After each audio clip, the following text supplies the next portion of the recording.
హరే కృష్ణ. ఈరోజు భక్తి వృక్ష తరగతికి అందరికీ స్వాగతం, సుస్వాగతం. ఈరోజు భక్తి వృక్ష తరగతిలో మొట్టమొదట శ్రీమద్ భాగవత మహత్యాన్ని ఒకసారి చెప్పుకుందాం.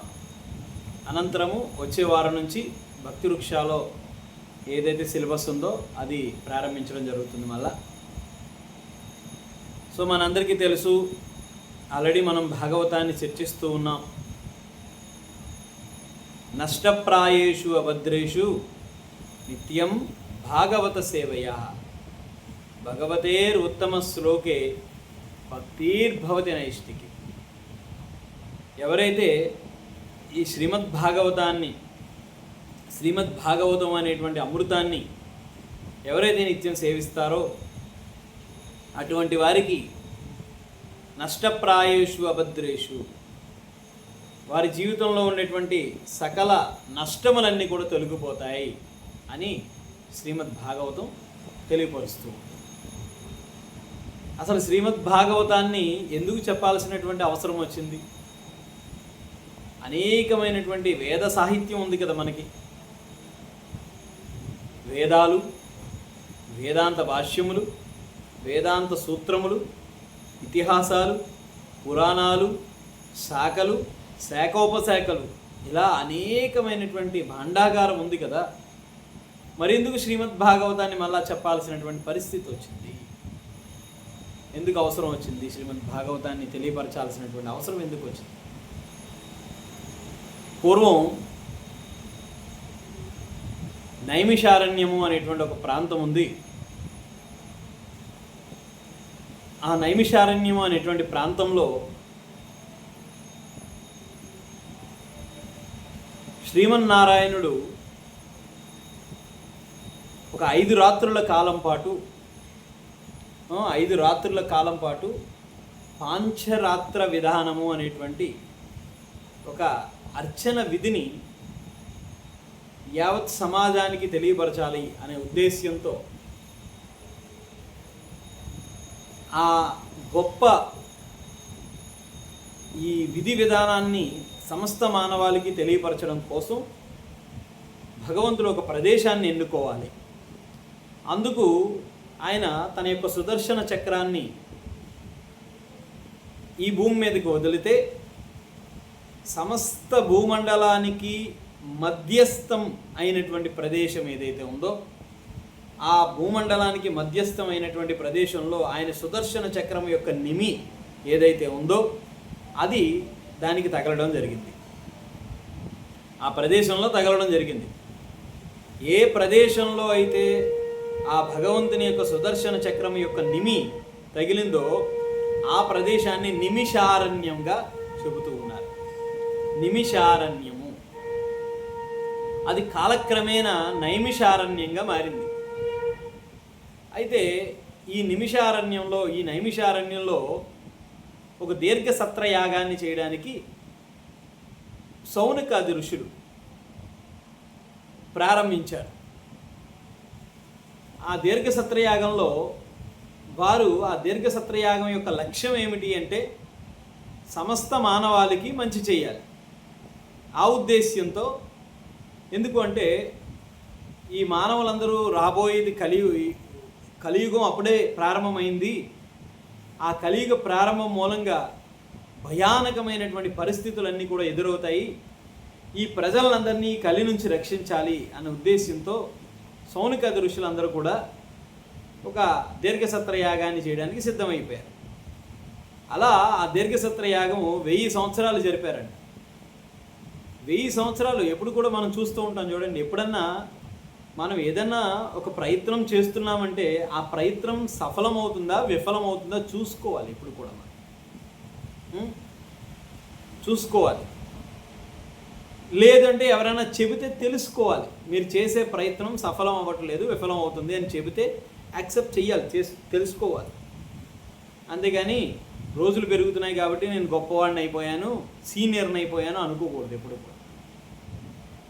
అంత గొప్ప ఋషులు ఆ దీర్ఘసత్రయాగంలో అసలు దీని మూలంగా ఫలితం ఉందా లేదా అని చూసుకుంటున్నారు. మనం కూడా అంతే, మనం జపం చేస్తున్నాం. ఆ జపం చేస్తున్నాము, ఏదో 4 నియమాలు పాటిస్తున్నాము, 16 మాలలు జపం చేస్తున్నాము, గురువు గారికి మాట ఇచ్చాం కాబట్టి ఏదో నియమాల నిబంధనలు పాటిస్తున్నాం అంతే. ఇంకా మరొకటి నాకేం అవసరం లేదు, నా జపం ఏదో నేను చేసుకుంటాను, నా నియమాలు నేను పాటించుకుంటాను అంతే, నాకు ఇంకేమీ ఎవరితో అవసరం లేదు, అలా అనుకోకూడదు ఎప్పుడు కూడా. అలా అనుకున్నామంటే చూసుకోవాలి మనం, నా భక్తిలో ఎదుగుతున్నానా, నేను ఫాల్ డౌన్ అయిపోతున్నానా, భక్తిలో ఆధ్యాత్మిక మార్గంలో ఉన్నతంగా ఎదుగుతున్నానా లేదంటే కింద పడిపోతున్నానా అని చూసుకోవాలి మనం, రోజు చూసుకోవాలి. ఎందుకు అంటే మన మనస్సు ఎప్పుడు మనల్ని మోసం చేస్తూ ఉంటుంది కాబట్టి మనం చూసుకోవాలి. అయితే వాళ్ళు ఆ యాగం చేస్తున్నారు కానీ 1000 ఏళ్ళు గడిచింది, కానీ ఆ 1000 ఏళ్ళలో వాళ్ళు కనీసం ఇంత కూడా ఆనందాన్ని అనుభవించలేకపోతున్నారు. ఆ యాగంలో వస్తువులన్నీ అయిపోతున్నాయి, వృధా అయిపోతున్నాయి, కానీ దాని మూలంగా ఏ ఫలితం అనేటువంటిది వాళ్ళకి కనిపించట్లేదు. ఎలాగాని బాధపడుతూ కూర్చున్నారు. ఈ సమయంలో ఏమైంది, ఒక మహాపురుషుడు అక్కడికి రావడం జరిగింది. ఆయన ఎవరో కాదు, సూత గోస్వామి అక్కడికి రావడం జరిగింది. ఈ సూత గోస్వామి చెప్తూ ఉన్నారు, ఈ కలియుగంలో చేయాల్సినటువంటి యజ్ఞము ఏది అంటే శ్రవణ కీర్తనలతో కూడుకున్నటువంటి యజ్ఞం తప్ప మరొక యజ్ఞం ఏదీ లేదు. శ్రవణ కీర్తనలతో కూడుకున్నటువంటి యజ్ఞం. చూడండి, మనం మొన్న వరాహ జయంతి సందర్భంగా ఒక యజ్ఞాన్ని చేసాం ఒక గృహంలో, తర్వాత ఒకసారి నరసింహ యజ్ఞం చేసాం ఒక గృహంలో, అలాగే ఒకసారి మన మందిరంలో నరసింహ జయంతికి నరసింహ యజ్ఞం చేసాం. అసలు ఇవన్నీ ఎలా చేయాలి, ఎందుకు చేయాలి, ఏ భావంతో చేయాలి, ఏ దృష్టితో చేయాలి, ఎంత సమయం పడుతుంది, ఎంత ఖర్చు అవుతుంది, అసలు ఈరోజు మనుషులు ఎలా ఉన్నారంటే రోజు అగరబత్తులు, భగవంతుడికి ఒక 3 అగరబత్తులు వెలిగించడానికి భయపడిపోతున్నారు. మన మందిరానికి వస్తారు చాలామంది, అగరబత్తి బాక్స్ కొనుక్కుంటారు. స్వామి 150 రూపాయలా, ఇంకా చిన్నది ఉంటే ఇవ్వండి స్వామి. అరే నువ్వు 5,000 రూపాయలు 10,000 రూపాయలు చీరలు కొనుక్కుంటున్నావు, భగవంతునికి 3 అగరబత్తులు ఒక మంచి క్వాలిటీ వెలిగించలేవా నువ్వు? ఒక మంచి క్వాలిటీ వెలిగించలేవా? లేదు, 10 రూపాయలకి పెట్టి వస్తుంది, ఆ పెట్టితో అగరబత్తులు నువ్వు వెలిగించి పీరిస్తే రేపు పొద్దున 1,00,000 రూపాయలు ఖర్చు పెట్టాలి. ఎందుకంటే ఏ క్యాన్సర్ వస్తుంది అది పీర్చడం మూలంగా. అలాంటి పరిస్థితి ఎదురవుతుంది. ఇలా 10 రూపాయల కోసం ఆలోచించే వ్యక్తులు ఒక యజ్ఞం చేయాలంటే ఎంత ఖర్చు అవుతుంది, ఇది ప్రతినిత్యం జరిగే ప్రక్రియ, చేయగలరా ప్రతినిత్యం? అందుకు కృష్ణుడు భగవద్గీతలో చెప్తారు, యజ్ఞానాం జపయజ్ఞోస్మి అంటాడు కృష్ణుడు. అన్ని యజ్ఞాలలోకెల్లా ఉత్తమమైనటువంటి యజ్ఞం ఏది అంటే భగవన్నామ జపయజ్ఞము. భగవన్నామ జపయజ్ఞం ఇది మాత్రమే ఈ కలియుగంలో మనల్ని రక్షించగలదు, మరొకటి ఏదీ లేదు. ఈ యజ్ఞాలు, యాగాలు, అభిషేకాలు ఇవేమీ రోజు చేయలేరు, ఎవరో చేయలేరు. ఎవరో పర్టికులర్గా కొంతమంది మాత్రం ఇవన్నీ చేయగలుగుతారు. కాబట్టి భగవన్నామానికి అటువంటి నియమం లేదు, ఎవరైనా జపించవచ్చు, ఎవరైనా ఎప్పుడైనా ఎలా అయినా. తత్రాపిత నియమిత స్మరణేన కాలః, ఎప్పుడైనా ఎవరైనా ఎలాంటి పరిస్థితుల్లో అయినా ఈ నామజపాన్ని ఎప్పుడైనా చేయొచ్చు. కాబట్టి శ్రవణ కీర్తనలు కావాలి మీకు, అందుకు మీరు సంతోషంగా లేరు, అందువలన మీరు ఆనందాన్ని అనుభవించలేకపోతున్నారు. కాబట్టి అప్పుడు ఈ సౌనకాది ఋషులు సూత గోస్వామిని ఒక ప్రశ్న అడిగారు. శ్రీమద్భాగవతంలో మొట్టమొదట శ్రీమద్భాగవతం ప్రారంభానికి ముందు సౌనకాది ఋషులు, మీరు చూడండి శ్రీమద్భాగవతంలో మొట్టమొదటి ఎంతమంది చదివారు శ్రీమద్భాగవతాన్ని?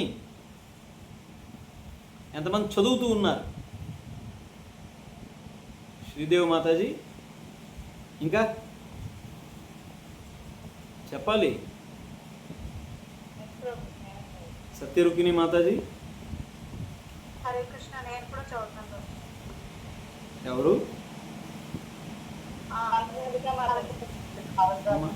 స్మరణాధిక మాతాజీ. ఇంకా నేను కూడా చదువుతున్నాను ప్రభు. ఇంకా అపరంజి మాత చదువుతున్నారు. ఇంకా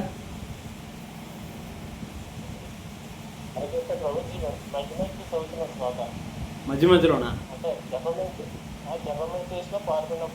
ప్రతినిత్యం చదవాల్సిందే భాగవతం.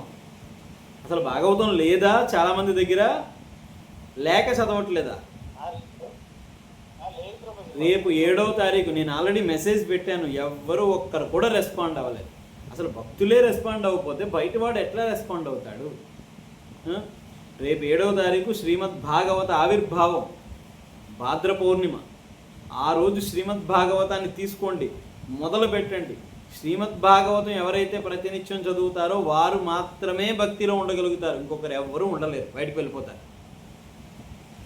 మరలా చదివేశామంటే ఏదో చదివేశామని పేరుకి చదివేయకూడదు. మళ్ళా చదివిన వాళ్ళు పోతారు, చదవనోళ్ళు కూడా పోతాడు. చదివిన వాడు ఎప్పుడు పోతాడంటే చదివిన దాన్ని ఇలా చదివిన దాన్ని ఇలా తీసుకోకపోతే పోతాడు బయటికి. ఇలా చదివిన దాన్ని ఇలా తీసుకోవాలి ఇక్కడికి, లేదంటే బయటికి పోతాడు. ఇంకొకడు చదివిన వాడు ఇలా తీసుకొని ఇలా వెళ్ళిపోతే వాడు పోతాడు. సో కాబట్టి చదివిన వాడు పోతాడు, చదవనివాడు ఎలాగో బయటకు పోతాడు. వాడు శ్రీమద్ భాగవతానికి బంధనం లేదు, వాడికి ఎలాగో కృష్ణుడికి బంధనం లేదు. కాబట్టి అట్లీస్ట్ భక్తులైనా సరే శ్రీమద్ భాగవతాన్ని ప్రతినిత్యం చదవాలి. మీకు అందరికి దీక్షలైనవి. ఏ ఉద్దేశ్యంతో దీక్షలు ఇచ్చారు మీకు? శ్రీమద్ భాగవతం మొదటి స్కందం, అబద్ధాలాడి దీక్షలు తీసుకున్నారు మీరు అందరూ, అందుకని భక్తులు ఎదగలేకపోతున్నారు, అంతే కదా? అందుకని అట్లీస్ట్ ఆ అబద్ధాన్ని నిజం చెయ్యండి, శ్రీమద్ భాగవతాన్ని చదవండి ఎక్కడి నుంచి అయినా సరే. రేపు 7వ తారీఖు శ్రీమద్ భాగవత జయంతి. ఆ రోజు నుంచి నేను శ్రీమద్ భాగవతం క్రమం తప్పకుండా చదువుతాను. కాబట్టి ఆ విధంగా ఉండాలన్నమాట. శ్రీమద్ భాగవతం మొదటి స్కందం చదవండి. ఆ మొదటి స్కందంలో చదివిన వారు చెప్పండి, మొదటి స్కందంలో మొదటి అధ్యాయం పేరేంటి? మొదటి స్కందంలో మొదటి అధ్యాయం పేరు ఋషుల ప్రశ్నలు. అది ఆ ఋషులందరూ, సౌనికాది ఋషులందరూ ఏం ప్రశ్న వేశారు? 2 ప్రశ్నలు వేశారంట. ఆ 2 ప్రశ్నలతో ప్రారంభమైంది ఈ శ్రీమద్ భాగవతం. అందులో మొట్టమొదటి ప్రశ్న ఏంటి అంటే యయాత్మ సుప్రసీదతి అని అంటారు. యయాత్మ సుప్రసీదతి అంటే నేను చెప్పినటువంటి ఈ పదం ఏదైతే ఉందో ఇది శ్లోకం అంతట్లో అత్యంత ఉత్తమమైనటువంటి భాగం అన్నమాట. ఇది యయాత్మ సుప్రసీదతి అంటే సమస్తమైనటువంటి జీవరాశులందరికీ కూడా శ్రేయోదాయకమైనటువంటిది మాకు వివరింపుడు, మాకు తెలియజేయుడు అని సూత గోస్వామిని సౌనకాది ఋషులు అడుగుతున్నారు. ఇంకా 2వ ప్రశ్న ఏమిటి అంటే రాబోయేది కలియుగం. ఆ కలియుగంలో మంద సుమందమతియో మందభాగ్యో ఉపద్రుత, మతిమరుపు ఎక్కువ, ఓర్పు లేదు, సహనం లేదు, అన్నిటికీ మించి ఆయుష్ లేదు కలియుగ జనులకు. అందుకని ఇంత వేద భాండాగారం చదివే ఓపిక ఎవరికీ లేదు. ఇంత వేద సాహిత్యం చదివేటటువంటి ఓపిక ఎవరికి లేదు. చదివినా దాన్ని జీర్ణం చేసుకోగలిగే శక్తి లేదు ఎవరికీ కూడా. కాబట్టి అటువంటి వారిని ఉద్ధరించడం కోసం దానికి సంబంధించినటువంటి సారం ఏదైనా ఉంటే ప్రసాదించండి, దానికి సంబంధించినటువంటి సారాన్ని ప్రసాదించండి అని సూత గోస్వామికి ఒక ఉన్నతమైనటువంటి ఆసనాన్ని వేసి వారందరూ కూర్చోబెట్టి ఆయన్ని ఇటువంటి ఉత్తమమైన ప్రశ్నలు వేస్తూ ఉన్నారన్నమాట. సో అప్పుడు సూత గోస్వామి సౌనికాది ఋషులకి చెప్తున్నారు, అసలు ఈ శ్రీమద్ భాగవతం ఎక్కడ అవతరించింది, ఎలా అవతరించింది, ఈ అవతరణకి కారణం ఏమిటి? దీని అంతటికీ కూడా కారణము ఆయన ఎవరు? పరీక్షిత్ మహారాజు అనేటువంటి ఒక రాజు ఉన్నారు. ఆ రాజు చాలా గొప్ప చక్రవర్తి. ఆ ఆ చక్రవర్తి అయినటువంటి ఆ పరీక్షిత్ మహారాజు అరణ్యంలో పోతున్నప్పుడు ఆయనకి దాహార్తి కలిగింది. ఆ దాహార్తిని తీర్చుకోవడానికి ఒక ఋషి ఆశ్రమానికి వెళ్తే ఆ ఋషి ఆశ్రమంలో ఋషి రాజు వచ్చాడు అనేటువంటి ఆలోచన కూడా లేకుండా ఆయన ధ్యానంలో ఉంటే ఆయన మెడలో పాము వేశాడు, చచ్చిపోయినటువంటి పాముని. అప్పుడు ఋషి కుమారుడు వచ్చి అది చూసి పరీక్షిత్ మహారాజుని శపించాడు. పరీక్షిత్ మహారాజు 7 రోజుల్లో చనిపోతాడు అని శాపం ఇచ్చేశాడు. మరి పరీక్షిత్ మహారాజు ఏం చేయాలి ఆలోచిస్తూ ఉన్నాడు. ఏం చేయాలి, ఎవరి దగ్గరికి వెళ్ళాలి, ఎలాగా. ఆయన ఉద్దేశ్యము మృత్యువు నుండి తప్పించుకోవాలి అని కాదు, మృత్యువు నుండి తప్పించుకోవాలని కాదు, ఆ మృత్యువుని ఎలా ఉపయోగించుకోవాలి. పరీక్షిత్ మహారాజుకి 7 రోజుల్లో చనిపోతాడని తెలిసింది. మనకి ఎట్లా తెలుస్తుంది? మనకి కష్టం కదా, మనకి ఎలా తెలియదు కదా మనకి కూడా. సో కాబట్టి అప్పుడు 7 రోజుల్లో ఏం నేర్చుకోవాలి, ఏం తెలుసుకోవాలి అని ఆలోచిస్తున్న సమయంలో, జిజ్ఞాస పొందుతున్న సమయంలో ఆయన అంటే ఎప్పుడైతే మన హృదయంలో తెలుసుకోవాలి అనే జిజ్ఞాస కలిగిందో అప్పుడు భగవంతుడు మన దగ్గరికి ఒక సద్గురువుని పంపిస్తాడు. సో మరి వెంటనే ఆ విధి, ఆ కాలము కలిసి ఉన్నతమైనటువంటి ఎంతో గొప్ప వ్యక్తి అయినటువంటి సుఖదేవ గోస్వామి అక్కడికి రావడం జరిగింది. సుఖదేవ గోస్వామి ఆయన జీవితం చూసినట్లయితే ఆయన ఆవు దూడ అంటే ఆవు పాలు పితికినంత సమయం కూడా ఎక్కడ ఉండడంట. ఆవు పాలు పితికినంత సమయం కూడా ఎక్కడ ఉండడు. ఆయన పుట్టిన వెంటనే అరణ్యానికి వెళ్ళిపోయాడు. తండ్రి పిలుస్తున్నా పుత్ర పుత్ర పుత్ర అని పిలుస్తున్నా కూడా పట్టించుకోకుండా వెళ్ళిపోయాడు. అలాంటి వ్యక్తి 7 రోజుల పాటు పరీక్షిత్ మహారాజు కోసం అక్కడ కూర్చున్నాడు. పరీక్షిత్ మహారాజు అక్కడ ప్రాయోపవేశానికి కూర్చున్నప్పుడు, శ్రీమద్ భాగవత శ్రవణానికి కూర్చున్నప్పుడు ఇంద్రాది దేవతలందరూ కూడా అమృత పాత్ర పట్టుకొని వచ్చారంట అక్కడికి. అమృత పాత్ర, ఆ అమృత పాత్ర పట్టుకొని వస్తే ఆ అమృత పాత్రని సుఖదేవ గోస్వామికి ఇచ్చి ఏమని చెప్తున్నారు? అయ్యా సుఖమహర్షి, మీలాంటి మహానుభావుడు శ్రీమద్ భాగవతాన్ని చెబుతున్నాడంటే ఇంతమంది మేము వినడానికి వచ్చాము. ఈ అమృత పాత్రని ఆయనకిచ్చి, ఎవరు పరీక్షిత్ మహారాజుకి ఇచ్చేసి, ఆయన మృత్యువు ఎలాగోపోతుంది, ఈ అమృత పాత్రను ఆయనకి ఇచ్చేసి దీనికి బదులుగా మాకు శ్రీమద్ భాగవతాన్ని మాకు చెప్పండి, మేము వింటాము అని చెప్పన్నారు. వెంటనే సుఖదేవ గోస్వామికి చాలా కోపం వచ్చింది. ఎందుకంటే సుఖదేవ గోస్వామి వెంటనే ఈ దేవతలందరినీ కూడా తిట్టి పడేసి అక్కడి నుంచి వెళ్ళిపోమన్నాడు. మీకు ఇక్కడ కూర్చునే అర్హత కూడా లేదు, ఇక్కడ నుంచి వెళ్ళిపోండి అన్నారు. ఇక్కడ కూర్చునే అర్హత కూడా లేదు, ఇక్కడ నుంచి వెళ్ళిపోండి అన్నారు.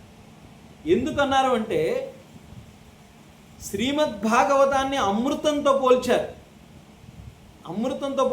అసలు అమృతం కూడా ఎందుకు పనికిరాదు శ్రీమద్ భాగవతం ముందు. ఇంత గొప్ప రసమాలయం ముహురహో అంటే ఇది చాలా గొప్ప అమృతం కన్నా అత్యంత విలువైనటువంటి శ్రీమద్ భాగవతము. దీనిని మీరు అమృతంతో పోలుస్తారా? కాబట్టి మీరు ఒక్క క్షణం కూడా ఇక్కడ కూర్చోవడానికి లేదు, ఇక్కడ నుంచి వెళ్ళిపోండి అని చెప్పి పరీక్షిత్ సుఖదేవ గోస్వామి అక్కడి నుంచి పంపించేశాడు దేవతలందరినీ కూడా. అంటే దేవతలకి కూడా లేని అవకాశము భగవంతుడు ఈ కలియుగ జనులకు ఇచ్చాడు. చూడండి ఎంత గొప్ప అవకాశము, ఎంత గొప్ప అవకాశం ఇచ్చారు చూడండి. అప్పుడు ఆ సుఖదేవ గోస్వామి పరీక్షిత్ మహారాజుకి శ్రీమద్ భాగవతాన్ని వివరిస్తూ ఉన్నారు. ఆ వివరిస్తున్నటువంటి సమయంలో నేను కూడా అక్కడ కూర్చొని ఉన్నాను, శ్రీమద్ భాగవతాన్ని వినడానికి వెళ్ళాను. ఎవరు? సూత గోస్వామి చెప్తున్నారు సౌనికాది ఋషులకి. అక్కడ ఏదైతే విన్నానో సుఖమహర్షి యొక్క ఆయన యొక్క వాక్కు నుండి వచ్చినటువంటి దివ్య భాండాగారం ఏదైతే ఉందో, దివ్య అమృతం ఏదైతే ఉందో దానిని మాత్రమే మీకు తెలియపరుస్తూ ఉన్నాను. దానిని మాత్రమే. అంటే చూడండి గురువుని ఏ విధంగా గుర్తుపెట్టుకున్నాడు చూసారా. అసలు మనం ఇప్పుడు మన పరిస్థితి ఎలా అయిపోయిందంటే, మనం ఒక స్థాయికి వచ్చేస్తే అసలు మన గురువు గారు ఇది నేర్పించారన్న విషయాన్ని కూడా చెప్పాము ఎవరికి. మనం మొన్న ఎక్కడో ఇన్విటేషన్ ఇవ్వడానికి వెళ్తే మీ గురువు గారు వచ్చి ఇన్విటేషన్ ఇచ్చారండి నాకు అన్నారు అనమాట. ఏది? నా గురువు గారు అనమాట. మా గురువు గారు వచ్చి ఇన్విటేషన్ ఇచ్చారండి. నేను అనుకున్నాను మా శిక్షా గురువు వచ్చారా, మా దీక్షా గురువు వచ్చారా అనుకున్నాను. ఇది పరిస్థితి. అంటే బయటవాడు తెలియదు. ఒకవేళ వయసులో పెద్ద అని చెప్పినా అన్నీ అనేస్తారు. వెంటనే ఏం చేయాలి? ఖండించాలి. ఖండించాలి. ఖండించని పక్షంలో అది పాపపు మాట. ఆ పాపపు మాటని యాక్సెప్ట్ చేసినట్టు అవుతుంది. ఆ మాటని నువ్వు యాక్సెప్ట్ చేయడం మూలంగా దానిలో ఎంత పాపం అయితే ఉందో ఆ పాపాన్ని నువ్వు అనుభవించాల్సిందే.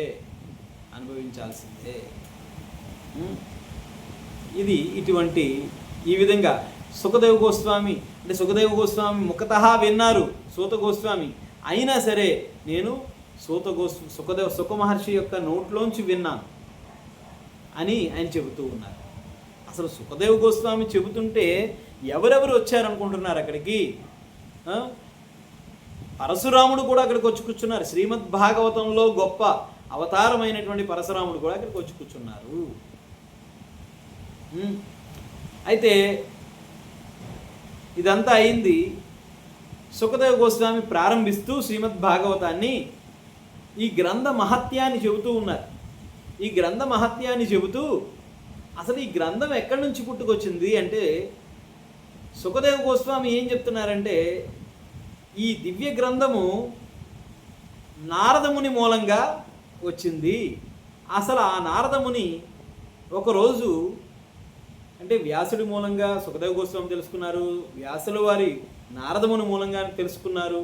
ఎందుకంటే వ్యాసుల వారు సమస్త వేద జ్ఞానాన్ని అంతటినీ కూడా రచించినా కూడా ఆయనలో ఎక్కడో ఏదో కలత, ఏదో ఆనందం అంటే భావోద్వేగానికి లోనైపోయి చాలా బాధపడుతూ ఉన్నారు. ఎందుకంటే సమస్త మానవాళికి సులభంగా నేను ఏది ఇవ్వలేకపోయాను అని బాధపడుతున్న సమయంలో అప్పుడు నారదముని చతుశ్లోకి భాగవతం అని 4 శ్లోకాల రూపంలో భాగవతాన్ని ఉపదేశించేశాడు నారదముని. సో అలా నారదముని ద్వారా వ్యాసుల వారి ద్వారా సుఖదేవ గోస్వామి ద్వారా సూత గోస్వామి, ఈ విధంగా శ్రీమద్ భాగవతం పరంపరానుగతంగా రావడం జరిగింది. మరి ఆయన ఈ భాగవతాన్ని చెబుతూ మొట్టమొదటి చెప్తున్నారు. అసలు ఈ భాగవతం పుట్టడానికి కారణము ఒకానొక రోజు నారదముని చాలా దిగాలుగా ఉన్నారంట. ఎక్కడ, ఏ ప్రదేశంలో దిగాలుగా కూర్చున్నారు? బద్రికాశ్రమంలో దిగాలుగా కూర్చున్నారు. బద్రికాశ్రమానికి ద్వాపరయుగంలో ఏం పేరు అంటే విశాలపురము అని చెప్పంటారు. విశాలపురము అనేవారంట. ఆ విశాలపురంలో ఆ బద్రికాశ్రమంలో కూర్చొని ఆయన ధ్యానం చేస్తూ చింతిస్తూ ఉన్నారు. రాబోయేది కలియుగం, ఈ కలియుగ జనులను ఎలా ఉద్ధరించాలి అని చింతిస్తూ ఉన్నారు. ఆ సమయంలో సనక సనందనాది సనత్కుమారులు ఆ ప్రదేశానికి వేంచేసి సనక సనందనాది సనత్కుమారులు చతుష్కుమారులు వేంచేసి వారు శ్రీమద్ భాగవత మహిమను చెబుతూ ఉన్నారు.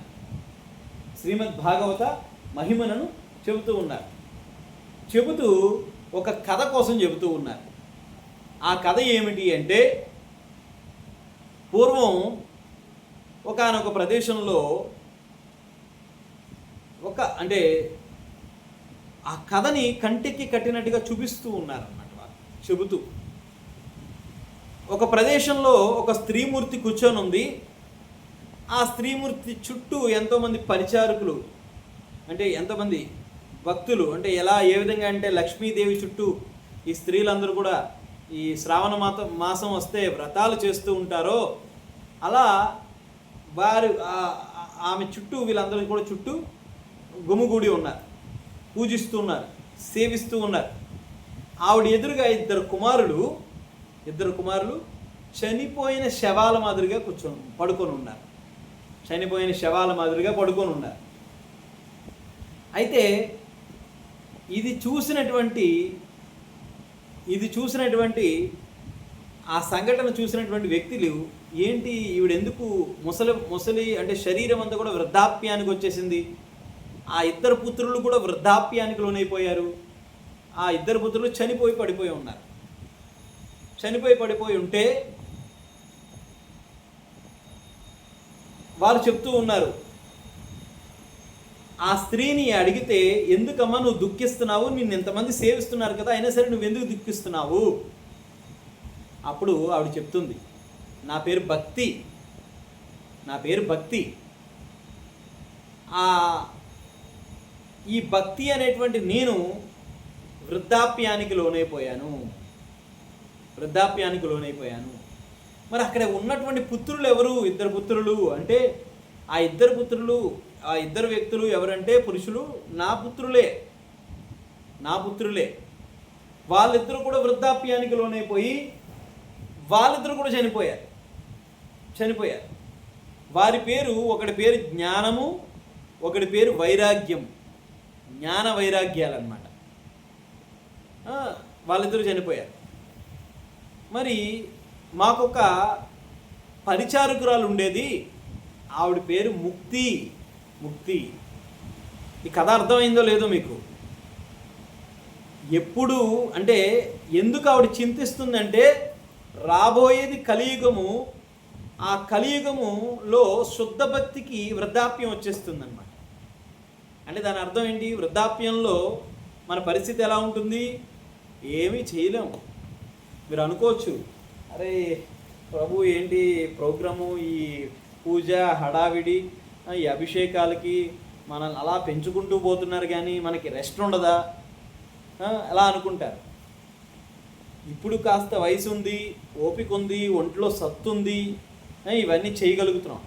రేపు వృద్ధాప్యం వస్తే మన పరిస్థితి ఎలా అయిపోతుంది అంటే ఏమీ చెయ్యలేని పరిస్థితి అయిపోతుంది. వృద్ధాప్యం వస్తే 40 ఏళ్ళకి 50 ఏళ్ళకే మనం ఏమి చేయలేకపోతున్నాము. మరి వృద్ధాప్యం వస్తే ఇంకేమి చేయగలుగుతాం? ఎక్కడికైనా వెళ్ళగలుగుతామా? ఏమి చేయలేం మనం. మరి అదే అంటే కలియుగంలో భక్తి పరిస్థితి అది. అందుకని భక్తి ముసలిదైపోయింది.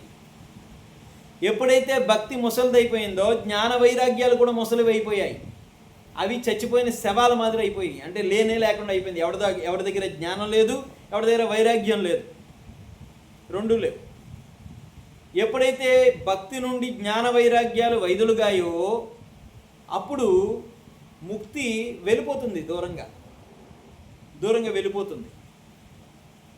అంటే ఎప్పుడైతే చూడండి ఎంత గొప్ప విషయం చూడండి, శుద్ధ భక్తి పాదాల దగ్గర ముక్తి ఒక పరిచారకురాల్లా పనిచేస్తుందంట. అంటే శుద్ధ భక్తికి ఎంత శక్తి ఉందో చూడండి, ఎంత పవర్ ఉందో చూడండి, భక్తికి ఎంత పవర్ ఉందో చూడండి.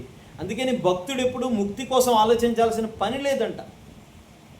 భక్తీదేవి ఇంటి ముంగిట ముందు ముక్తీదేవి ఎదురు చూస్తూ ఉంటుందంట. భవతి భిక్షాందేహి అని ముక్తీదేవి ఎదురు చూస్తుందంట.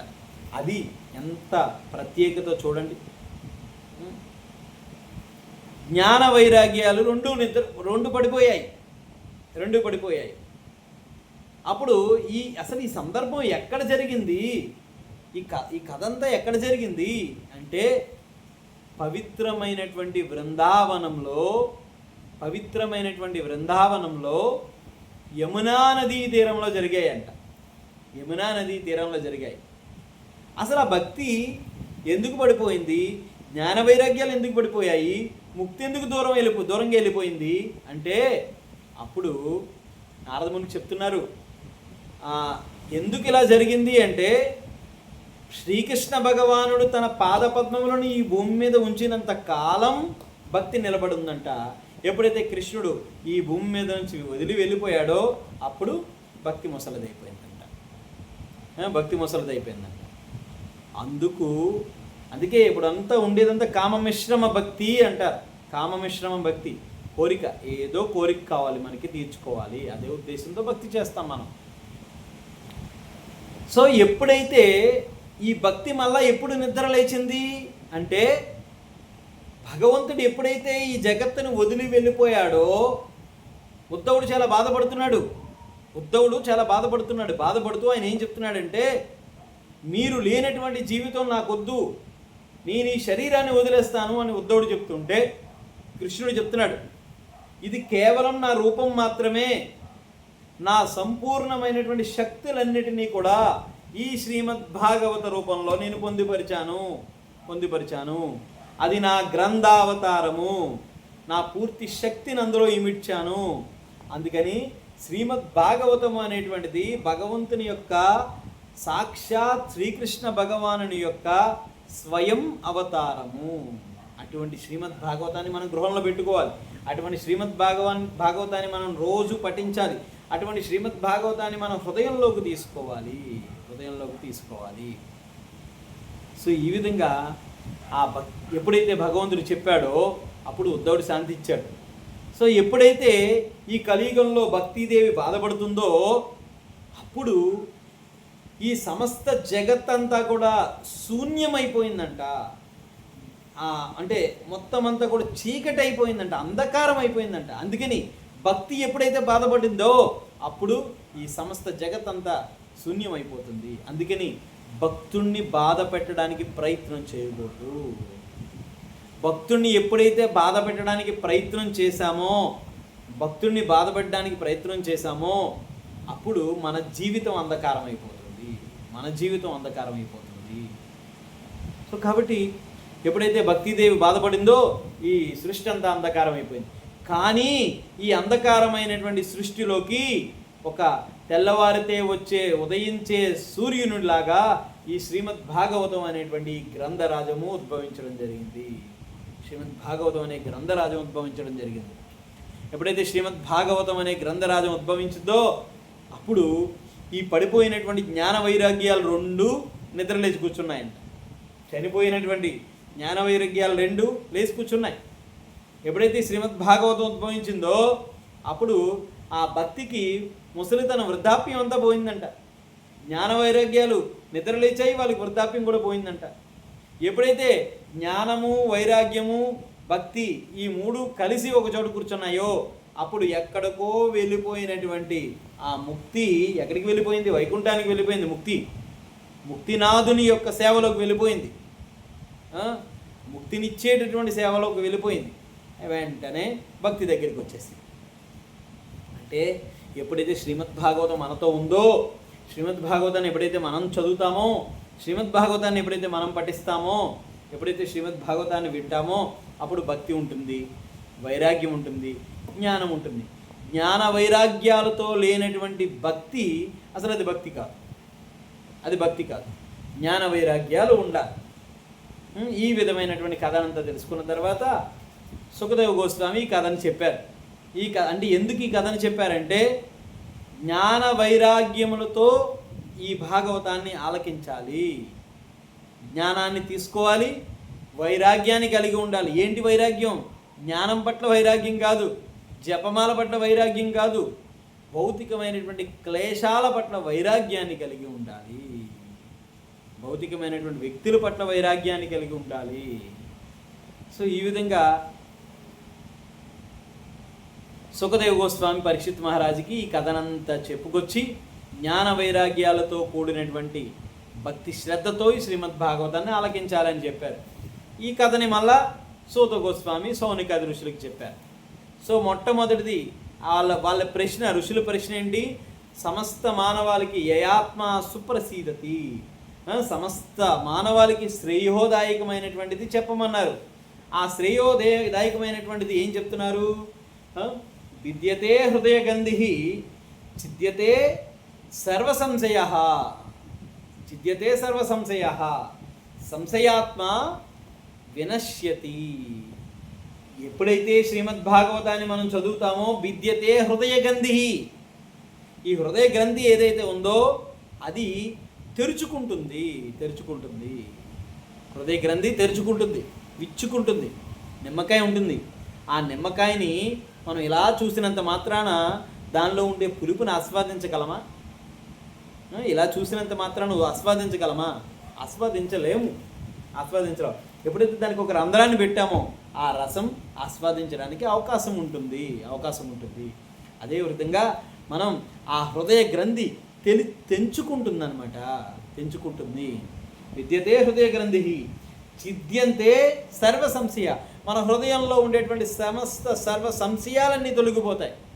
సమస్త సంశయాలన్నీ తొలగిపోతాయి. సంశయాత్మ వినశ్యతి. ఏ ఒక్క సంశయము, ఎటువంటి ప్రశ్నలు ఉండవు. శ్రీమద్ భాగవతాన్ని చదివితే చాలు, ప్రతినిత్యం పఠిస్తే చాలు. ఈ విధంగా శ్రీమద్ భాగవత మహత్యాన్ని చెప్పారు. ఇంకా రెండవ ప్రశ్న ఏంటి? సకల వేదముల యొక్క సారాన్ని చెప్పమన్నారు. ఆ వేదముల యొక్క సారమే ఈ శ్రీమద్ భాగవతము. ఎందుకంటే శ్రీమద్ భాగవతంలో ఆ భగవంతుని యొక్క సంపూర్ణమైనటువంటి లీలావర్ణన ఉంది మొట్టమొదట. అందువలన ఆ సమస్త వేదముల యొక్క సారము ఏమిటంటే, కృష్ణుడు చెప్తున్నాడు భగవద్గీతలో ఏమని, సమస్త ఈ జగత్తు యొక్క సారము, జగత్తు యొక్క మూలము ఏమిటి అంటే నన్ను తెలుసుకోవడమే అంటున్నాడు కృష్ణుడు. నన్ను తెలుసుకోవడమే అంటున్నాడు. ఆయన్ని తెలుసుకోవడమే సమస్త జ్ఞానం యొక్క లక్ష్యము. కాబట్టి ఆ శ్రీమద్ భాగవతము సంపూర్ణంగా ఆ కృష్ణుని కోసము, ఆ దేవదేవుడైనటువంటి భగవంతుని కోసము చాలా క్లియర్గా శ్రీమద్ భాగవతంలో చెప్పబడి ఉంది. సో కాబట్టి ఈ శ్రీమద్ భాగవతాన్ని బాగా చదవండి, బాగా వినండి, బాగా అధ్యయనం చేయండి. శ్రీమద్ భాగవతం మీద దృష్టి పెట్టండి. శ్రీమద్ భాగవతం అవతరణ దినోత్సవం రేపు వచ్చే 7వ తారీఖు. ఆ 7వ తారీఖు ఆ రోజు చంద్రగ్రహణం వచ్చింది. ఆ రోజు శ్రీమద్ భాగవతాన్ని ఎవరికైనా కావాలి అంటే నాకు ఈరోజే చెప్పండి, ఆర్డర్ పెడతాము, తీసుకొస్తాం శ్రీమద్ భాగవతం. హరే కృష్ణ. గ్రంథరాజ్ శ్రీమద్ భాగవత మహాపురానికి, జగద్గురు శ్రీల ప్రభుపాదికి. ఎవరికైనా ఏమైనా ప్రశ్నలు ఉన్నాయా?